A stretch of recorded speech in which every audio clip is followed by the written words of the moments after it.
Hello?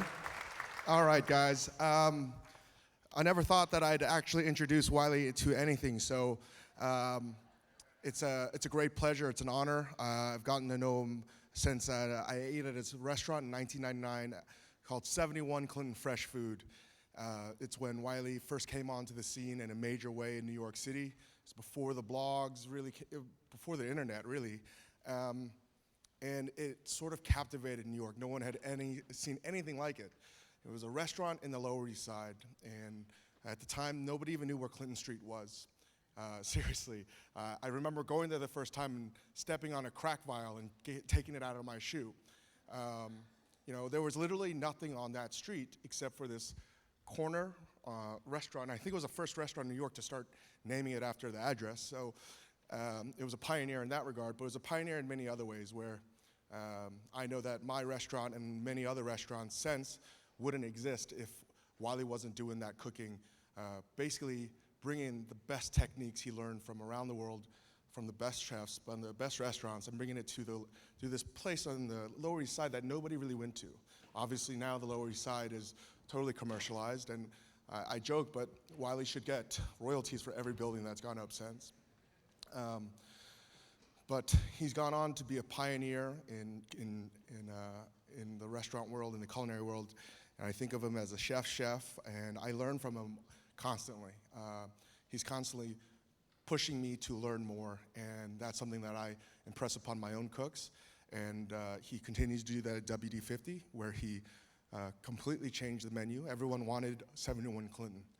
For those of you that didn't eat there, it was just captured a part of New York that no one had ever seen or tasted anything like that. And then WD50, he changed all of those expectations, and he continues to do that today. And it's my great pleasure to welcome the next speaker, Wylie Dufresne.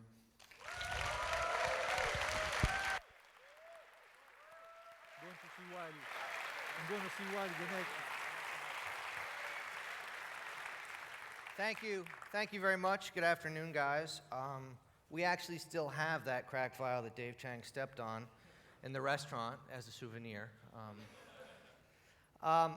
First of all, I want to say, we've heard a bit today about the various anxiety levels of those of us coming up here, so I thought I would share my manifestation. I woke up this morning about an hour and a half before I intended to go over my presentation, and then once I finally found the courage, I got in the shower and proceeded to wash my hair with hand lotion. But it's gotten better since then. So anyway, I want to thank Renee for bringing me here. I was unfortunately unable to come last year for personal reasons, and I was very sorry to have missed it, but I'm honored to be back, and I want to thank him and his team for this amazing event and what they've done for us. I would like to thank J.J. Basil, who we've been traveling actually for the last 8 days together, and I want to thank him for all the help that he's done. We were speaking at a couple events last week in Las Vegas, and we're here today, and he's helped me quite a bit. I also thought it might be nice to take a minute and clap our hands together for all the chefs of Copenhagen. I think this is probably a bad week to be a cook in Copenhagen. I have noticed. I have noticed going out to eat that it's sort of the who's who of the world out there dining. So I thought maybe we should take a second and give a round of applause to all the chefs and cooks that have been feeding us amazing food all week. I mean, it's truly amazing, and so I think we should thank them definitely. Anyway, so this year we're talking about appetite, and so I thought when we were starting to think about what we could talk about, how we could do this, we thought, well, let's start with a definition of appetite. How do we define appetite? So we went to the good people at the Oxford English Dictionary and pulled up the definition of appetite. And I think the first one is kind of obvious, a natural desire to satisfy a bodily need, especially for food. But the one that really grabbed me and helped me sort of think about what we would talk about today was the second one, a strong desire or liking for something. And I started to wonder and think, what what do I have, what do we have at WD-50 a strong desire or liking for? And, well, there's a lot of things, but one of them turns out to be knowledge. And again, I like the second half of the first definition, the theoretical or practical understanding of a subject. And for us, and for many of you out there, the subject is cooking. And so today I'm going to talk a little bit about our appetite for knowledge and how that helps us define ourselves at the restaurant. Typically at these types of symposiums, we would come up here and show a video of what we've been up to over the last year, our latest and greatest hits. But this is clearly a different type of event, and it required a different approach. So we decided that rather than show you this or that technique, what I thought would be useful is to talk about why we do what we do at the restaurant. More specifically, what I want to talk about is the how and why of our cooking, and the relationship between this how and why of cooking, coupled with the individuals doing the cooking at our restaurant, has shaped ostensibly our culinary knowledge and our creative process at the restaurant. And the crux of all this happened, actually, as Dave referenced, the crux of this approach happened at WD-50, had its roots in the late 1990s when I was beginning to have the opportunity to do that restaurant on Clinton Street, and something terrifying happened. Basically, it dawned on me right before the restaurant opened that I had no idea what I was doing. And of course, that's not completely true, but it's true to say that in many ways, I realized I knew nothing. In reality, what I had realized was that my culinary knowledge, my culinary education, was woefully incomplete. So I set about trying to categorize what little I did know in an effort to slowly whittle away at my ignorance. And what I realized was that my culinary knowledge,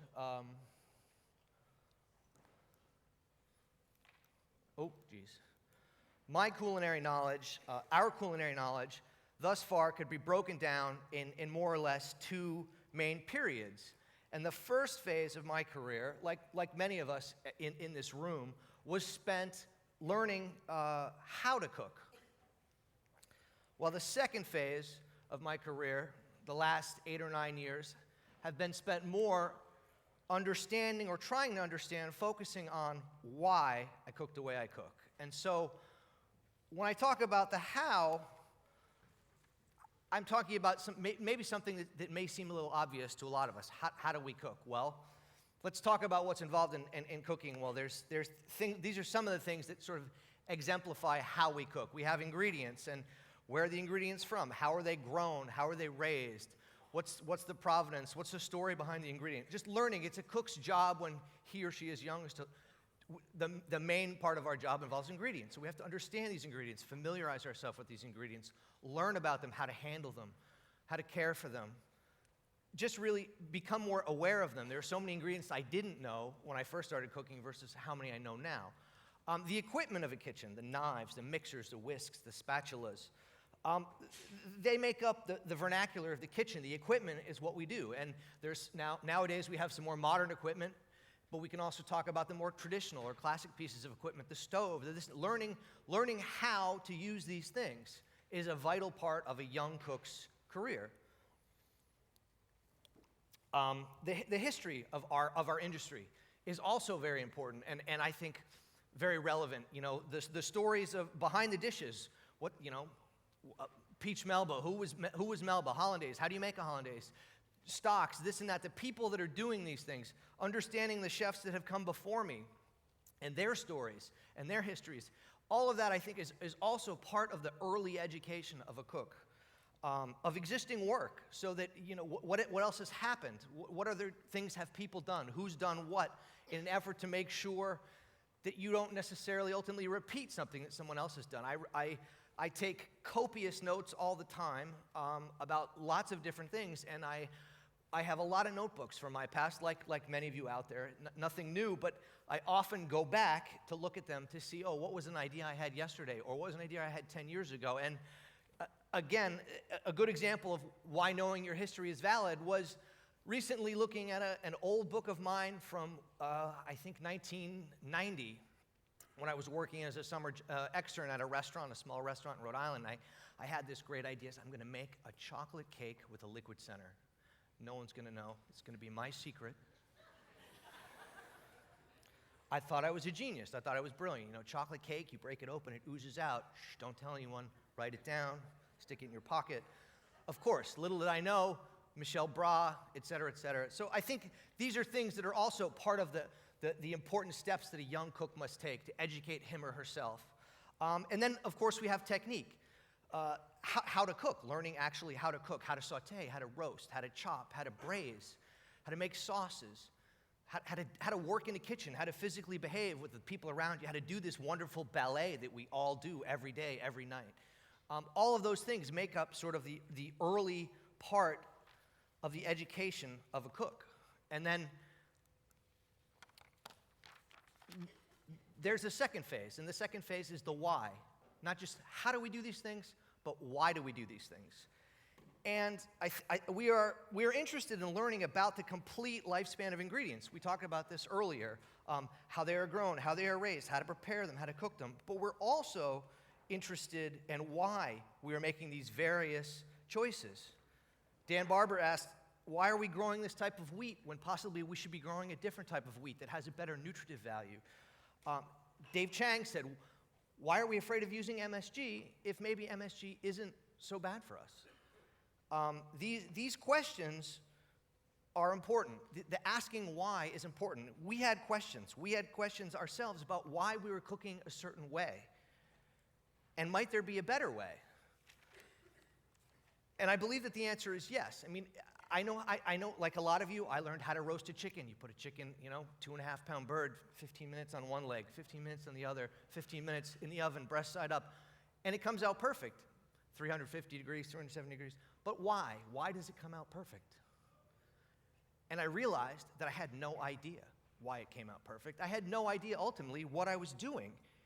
And I believe that there is a better way to cook, a more informed way of cooking. But it turned out that a lot of these answers are likely not to be found only in the kitchen. We realized we were going to have to go elsewhere for answers, because the traditional answers from the kitchen about why we were cooking the way we were not always satisfactory. Well, chef, why are we doing it that way? Because I said so. Or because that's how we've always done it. Or, because it works. But those are useful, I think, answers for a young cook who sort of is in the heat of the moment and needs to just sort of focus. But as you get older and start to wonder, I think it's important to round out the education. I think it's important to fill in the blanks. And obviously, these types of answers were somewhat unsatisfactory. So our search has brought us out of the kitchen to events like this to meet equally curious people. It's also forced us to think a bit about what's really involved in cooking, what's happening while you're cooking, all these things. What's happening while you're cutting and roasting and boiling and braising and poaching? What are you actually doing? Well, it turns out that it involves a fair bit of science, specifically some physics, some biology, and some chemistry. And so we really realized that we were going to have to develop relationships with other people from other disciplines. We were going to have to not only talk to our fellow chefs who were like-minded and curious, but we were going to have to go outside of our industry, talk to food scientists, talk to commercial food manufacturers, commercial food processors. There's people out there that know so much more, about what we're doing in many ways than we do. I mean, Clarence Birdseye, I don't know that means a lot to too many people out here, but to the Americans, Clarence Birdseye is famous for freezing food, serving frozen food. You can walk down any supermarket aisle and see Birdseye brand food products. Clarence Birdseye's been dead for 60 years, but yet what he knew about frozen food in 1920 is useful information for the chefs of today. And there's tons of information out there, not because I have some sort of a hard-on for frozen food, but because I'm just sort of illustrating the point that there's been people for a long time who have understood the value in sort of breaking down the science of cooking in an effort to make better decisions about how to process that food. We realized we'd have to talk to authors of course, there's Harold McGee, but then there's Chris Young, the brilliant scientist behind the Modernist Cuisine book, but who's been involved in helping chefs for years and years and years. Cesar Vega, some of you here may know Cesar. Cesar knows more about eggs than anybody I've ever met. Fascinating man to talk to, just on the subject of eggs. So we realized that we're going to have to talk to a lot of other people, and some of those people are chefs, of course, as well. And fortunately, many of you are like-minded, and many of you have things that I can learn, that we can learn. And so this exchange of ideas became very, very important to us. So, and the beauty of all this information is that that while it's completely objective, meaning it's hard and fast data. It turns out that, the information, what's happening to an egg when you poach it? Well, an egg poaches like this. At X number of degrees, the whites begin to cook or the proteins begin to coagulate. The same thing is true of the yolk. And it goes on and on and on. And we can sort of begin to understand a little bit more deeply the processes of cooking in a good way. But again, this information is all purely objective. But what any one of us chooses to do with that information will always be subjective, meaning there will never be a universal way of cooking, but the information is always going to be universally useful. And that's an important thing to realize, that everybody is going to benefit in this way from this information. And understanding why you're doing something is an important aspect of doing it well. If you can know the reasons that you're doing something, you can make really sound decisions. But the individual still plays the most important role in the cooking process. There will never be a right way to poach an egg, but there will always be a more or less informed way to poach an egg. The chef still plays the most important role in the puzzle, though, and that's where the individual comes in. We have all of this objective data, and I want to couple that and stress the value of bringing the individual into this. The chef is still the most important piece of the puzzle. And some of these things that the chefs bring to the table, some of them we've been talking about throughout the last couple of days, memories, emotions. We've heard quite a bit about that.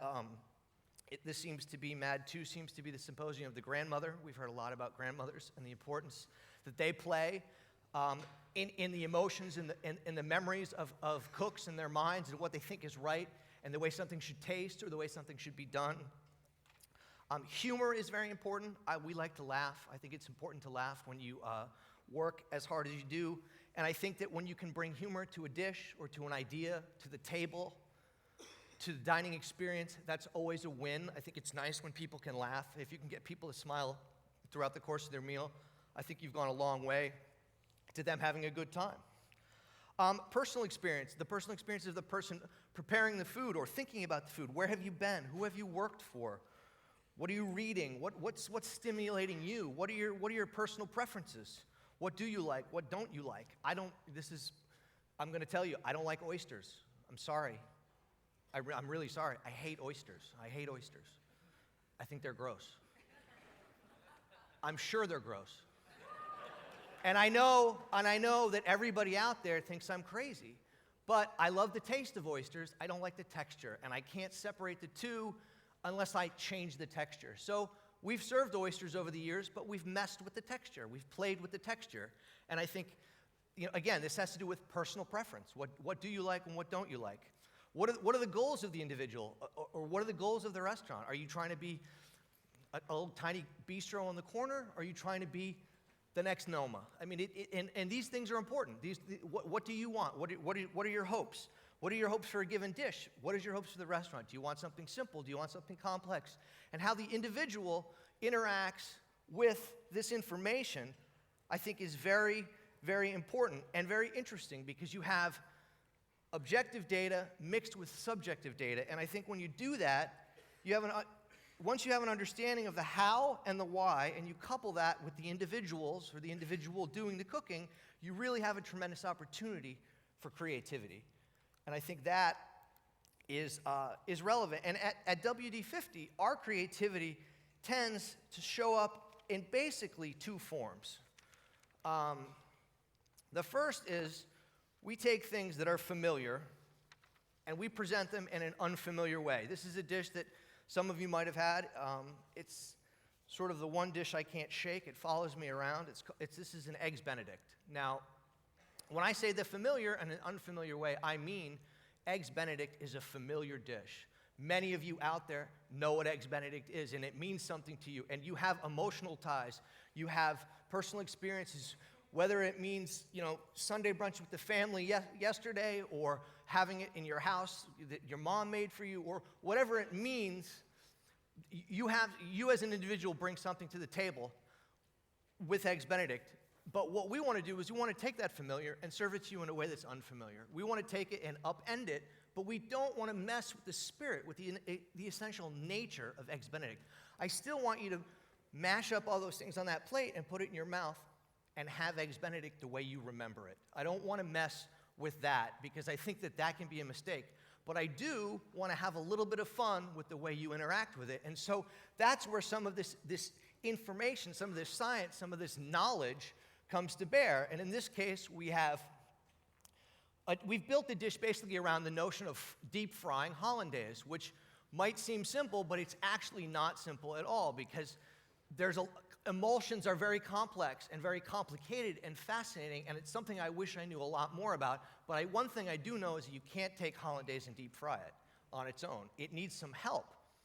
And so with the work of some scientists, we've actually figured out how to create an emulsion, a stable emulsion, a classic hollandaise that can withstand the violent environment of the fryer. And again, that highlights, I think, sort of how you can take this data and use it in a very useful, significant way. We've been working with some starch scientists to help us understand what's happening to the hollandaise while we bread it in English muffin crumbs and put it in the fryer to understand how we can stabilize it. But again, part of that process was not just looking forward, but looking backwards, talking about history again. And we started to think, what are some other egg-based sauces, classically, historically, emulsions that can withstand the rigors of the fryer? And what immediately came to mind was pastry cream. Pastry cream is eggs, butter, sugar, and classically cornstarch. But why is it that you're able to boil cornstarch? Because what I remember from cooking school way back when was that you mix all these things together and you bring it to a boil. And how can you bring eggs to a boil without them curdling? And that has a lot to do with the way the starch that's in the emulsion acts as a jacket and sort of buffers the emulsion from the heat, the thermal, sort of the negative heat, and how that would scramble your eggs, and they don't scramble. And so we were able to look backwards and look forwards in a way and come up with something that we feel was very interesting. And again, the other part of the dish, the main part of the dish are those two little yellow cubes that look like corks. They're actually egg yolks. And again, that was something that we came up with. We created a texture of egg that's somewhat between a cheese and a fudge made of egg yolk that is very interesting. And it was a series of trial and error. We tried cooking egg yolks, and we do cook them in these little plastic sleeves at various times and temperatures. But it was through our work with someone like Cesar, who was explaining to us the way eggs behave at various temperatures, that we were able to zero in on a time that we liked. But again, this is not the right way to poach an egg yolk. This is just a way to poach an egg yolk. And so this is one of the two sort of forms that we play with a lot in the restaurant, a familiar and an unfamiliar way. And then the other one we do is we take the we take the unfamiliar and we serve it to you in a familiar way. And what I mean by unfamiliar, I'm talking about, in this case, unfamiliar flavors, things that might not seem like they would taste good together, might not be commensurate with each other, flavor-wise, and then also dish-wise. We have a peel here meeting a fried green tomato, so we have two very different cultures colliding on the same plate, but they're doing so in a familiar way, meaning you have on this plate, you have a fish, a piece of sole, you have a starch in the form of a fried green tomato, you have a veg, some pickled vegetables, and a sauce, a peel. So it's very, in the American sense, it's like a TV dinner. There's your protein, your starch, your veg, and your sauce. However, it's familiar in terms of how it's presented in a way that maybe you're not even conscious of, but we're still we're not taking you totally out of your comfort zone, because we are asking you to try a licorice-flavored peel with a piece of fried green tomato and some vegetables that we've pickled using, we vacuum pickled these vegetables, this fennel every day, so it's very crisp and very different than a traditional fennel. And then there's also the fact that we've made this fried green tomato using some very interesting techniques that we've come across over the years in the restaurant of taking an enzyme that typically binds with meat proteins or fish proteins, or poultry proteins, and actually gotten it to work on vegetables using sort of a funny trick. We confused the enzyme in a way. And so, again, we're using some old things, classic peel. The notion, the historical context, my sous chef, Sam Henderson, came up with this dish. He's from Atlanta, Georgia, where fried green tomatoes are very popular. So, again, the individual is meeting a lot of hard data here to create a very interesting and ultimately delicious dish, I think. So again, you have this objective information meeting this subjective information, and the individual coming into bear, and you have a creative opportunity that is very exciting for us, at the restaurant. So, what I would like to say is, out of this appetite for knowledge has come some really, really amazing results, techniques, and cooking styles. And some of these will stay and become part of everyday cooking, and some of them will go away, probably for the better. But regardless of which things do or don't catch on, what will remain is the knowledge that we've gained along the way in the process. What we will be left with, ultimately, my hope is, are better cooks. And I think that ultimately, whoever knows the most wins. So that's really our goal, to make better cooks. And it's very important to understand, I want to stress that this is just an approach. This is not the approach. There will never be one way to cook. And my hope is to only be a small part of the conversation of this event in particular. There are roughly 20 of us up here talking about our philosophies, our styles, but there are hundreds more of you out there. And we are simply the conversation starters up here to get the ball rolling. The real value of MAD, I believe, lies in the dialogues that take place once we all leave the stage. We've seen several people mention how knowledge can drive the cooking process, as well as hints at the value of bringing science back into the kitchen these last couple of days, and I certainly couldn't agree more with any of that. So with that, I would say let's keep learning and let's keep making great food. Thank you very much.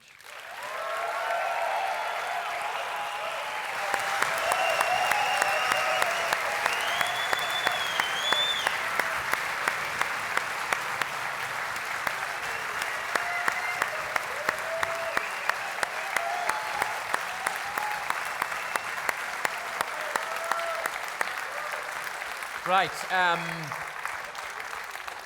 Wylie actually nailed it right on this, just as the clock ran down to 0000. I had like 3 more pages, I just forgot about it. Amazing.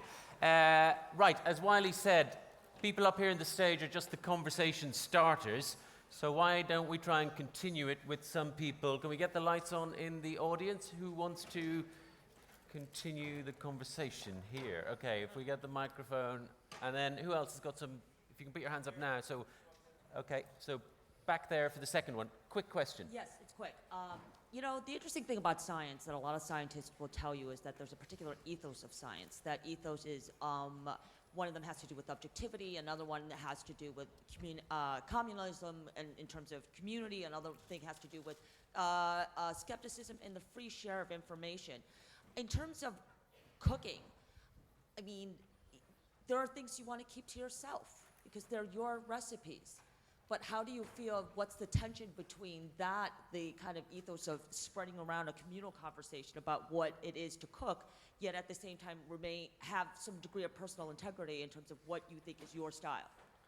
I think that I prefer sort of the Socratic method. I would rather bounce the ball around the room.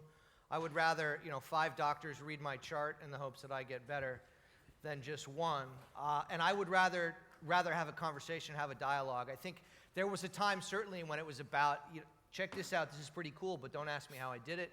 And I think that time has come and gone, probably for the better. I think that we can all get farther collectively than we can individually. I don't think it would be a good idea to have my cooks sign some sort of non-disclosure when they came to work. You know, I believe in sharing ideas. I think that there's more value in that.